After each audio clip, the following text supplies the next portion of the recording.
আগের দিন যখন আমরা বেরিয়েছিলাম একাডেমির সামনে থেকে, মমতা সরকারের পুলিশ আমাদের উপর নৃশংস আক্রমণ করে, মহিলা কমরেডদের অসভ্য ভাষায় গালিগালাজ করে এবং তাদের গায়ে হাত তোলে এবং সেই আবারও দেখিয়ে দিয়েছে যে একটা স্বৈরতান্ত্রিক সরকার অন্য স্বৈরতান্ত্রিক সরকারের কাঁধে কাঁধ মিলিয়ে কীভাবে ছাত্রদের ওপরে দমনপীড়ন চালাতে পারে।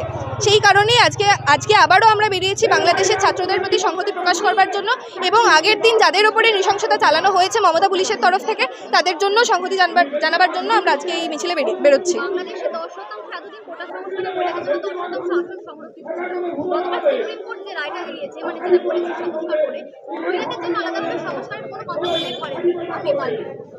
এটা খুবই খারাপ করেছে এবং এই কথাটা একজন ভারতবর্ষের নাগরিক হয়ে আমি শুধু বলছি না, বাংলাদেশের বিভিন্ন নাগরিক এই বিষয়ে আশঙ্কা বোধ করছে যে মহিলাদের সংরক্ষণ উঠিয়ে দেওয়া হয়েছে।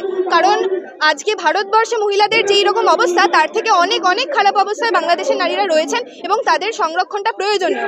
এবং তারপরেও হাসিনা সরকার যেটা করেছে, মুক্তিযোদ্ধাদের কোটা কিন্তু পুরোপুরিভাবে বিলোপ হয়নি। মুক্তিযোদ্ধাদের পুরোপুরিভাবে কোটা বিলোপ করতে হবে এবং এতদিন ধরে যেই দুর্নীতি হয়েছে সেই দুর্নীতির মধ্যে তদন্ত করতে হবে এবং যারা দুর্নীতি করেছে তাদের সাজা দিতে হবে।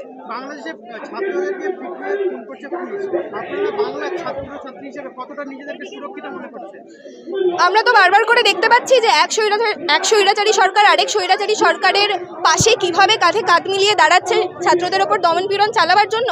সেই জায়গা থেকে আমরা বলবো যে প্রত্যেকটা স্বৈরাচারী দেশের সরকার একই রকমভাবে ছাত্রদের ওপরে নিপীড়ন চালিয়ে যাবে, এটাই প্রেসিডেন্ট সেট করতে চাইছে। তাই জন্য ছাত্রদের ছাত্রদের যা যা ক্ষমতা রয়েছে করবার বা যেরকমভাবে সংহতি জানাবার ক্ষমতা রয়েছে তারা যেন রাস্তায় নেমে সেই রকমভাবে নিজের মতো সংহতি জানায়। আমরা এই বার্তা দিতে চাইছি যে সরকার কথা না বললেও পশ্চিমবাংলার মানুষ এবং ভারতবর্ষের মানুষ বাংলাদেশের পক্ষে রয়েছে, বাংলাদেশের ছাত্রদের পক্ষে রয়েছে এবং তারা আওয়ামী সরকারের বিরুদ্ধে কথা বলবে এবং সমস্ত স্বৈরাচারী সরকারের বিরুদ্ধে কথা বলবে। পৃথিবী জুড়ে ছাত্রদের ওপরে যদি কোনো হামলা নেমে আসে তাহলে প্রত্যেকটা ছাত্র তার বিরুদ্ধে গর্জে উঠবে।